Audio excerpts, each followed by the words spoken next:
I listened to Bonke today while I was driving from Lokoja to the airport. Bonke is one of the people that inspire me.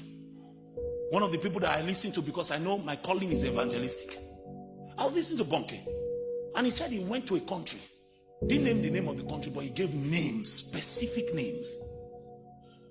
And he got there, and he was preaching in the church. And the church, about 200 members, all of them old people.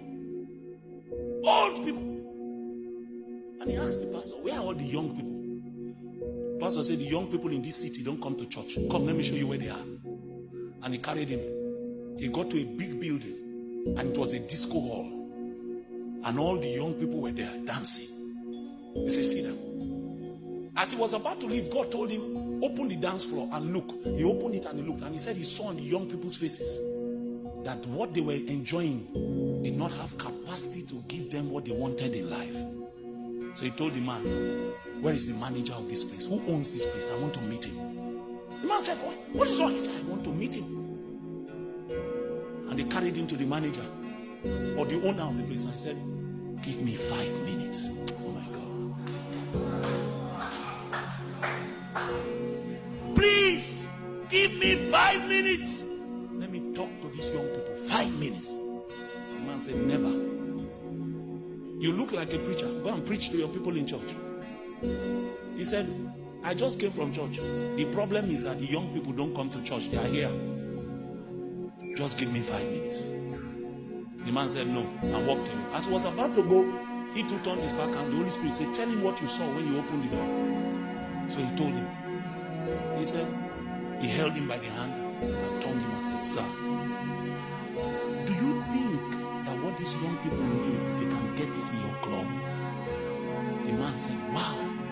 Just a few days ago, I was thinking about it, that these young people, they come here, but they don't really get what they need for life. I'll give you 5 minutes. Come tomorrow, 12 midnight. Then Abonke said when he got home, he got angry with himself. He said, why did I ask for 5 minutes?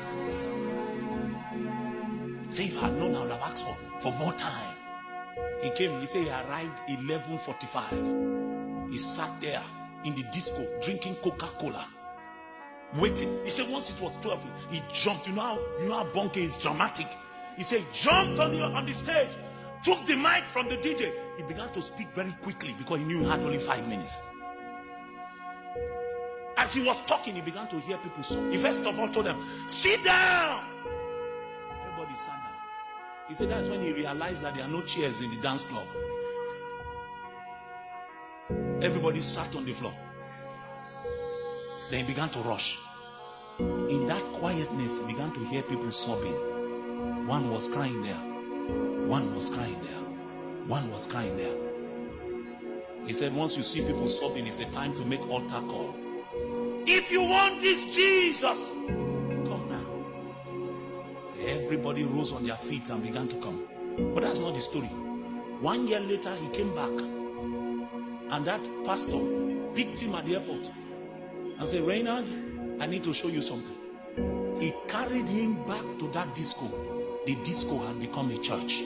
The young people in that place that day, they were the ones, they were waiting to receive him. Do you remember me? I was the one that was on the drums that night. Do you remember me? I was the one that was doing the lighting. One man. Yet we are gathering in our numbers. Will we ever have those kind of testimonies? Pleasure wants to finish my generation. Any little discomfort, we want to reject it. Bro, the Christian life is full of discomfort. It's not ease. It's a call to a yoke. A yoke is not comfortable. It begins to regulate your life. If Jesus is not moving, you don't move.